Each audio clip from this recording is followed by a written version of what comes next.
You may feel like every hour you spend at work is slowly killing you. I certainly do. But this was the reality for these women. Their job was literally killing them, but not because of stress, because of radium. Let's talk about the Radium Girls. Hello! If you're one of the 30 people watching this video, please don't forget to like, comment, and subscribe. It helps loads. Now let's get into the story of the women who glowed in the dark, the Radium Girls.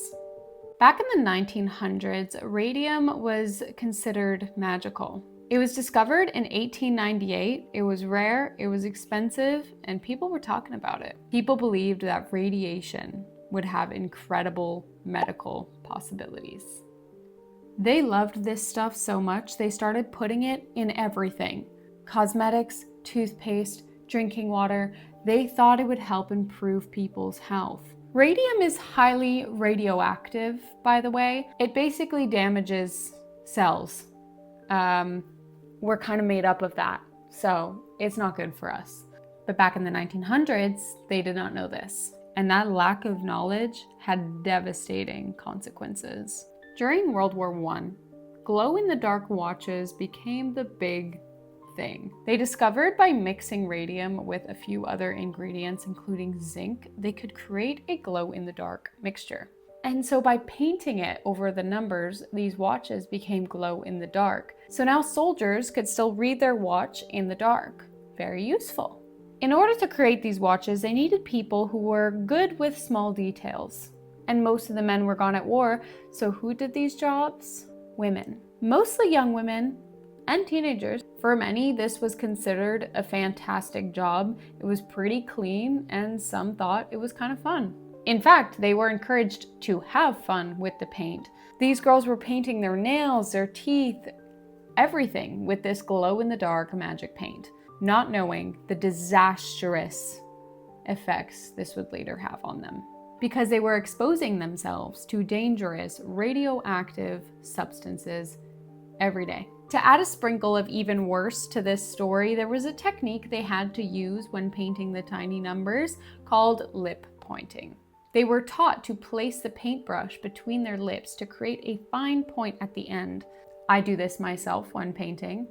They were doing this technique hundreds of times a day. Their employers at the time said that the substance was harmless. But behind the scenes, scientists were already starting to discover that radium exposure was not good for you. Years down the line, the women started experiencing devastating health problems. Their teeth would fall out, their bones became fragile, some developed severe pain, anemia, and even cancer.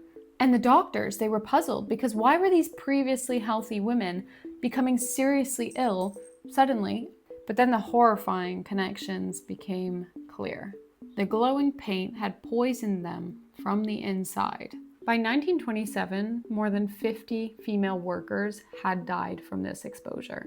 Nowadays, this would be a pretty cut and dry lawsuit, but it was not that easy back then, because the companies actually denied responsibility, saying all of these women are sick from cancer or some other illness. All of this pushback delayed the legal process, and a lot of these women didn't have the time to wait it out. They were too sick. But women like Grace Fryer refused to give up. She was from New Jersey, and she was one of the former dial painters. It was women like her who kept fighting, demanding recognition and compensation. And this fight gained national attention, exposing these companies that ignored workers' safety. And the fight of the Radium Girls changed history.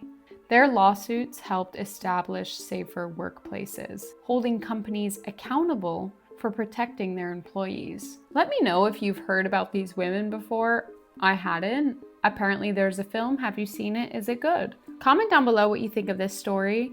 So yeah, I hope you enjoyed the video, and I'll see you in the next one. Bye!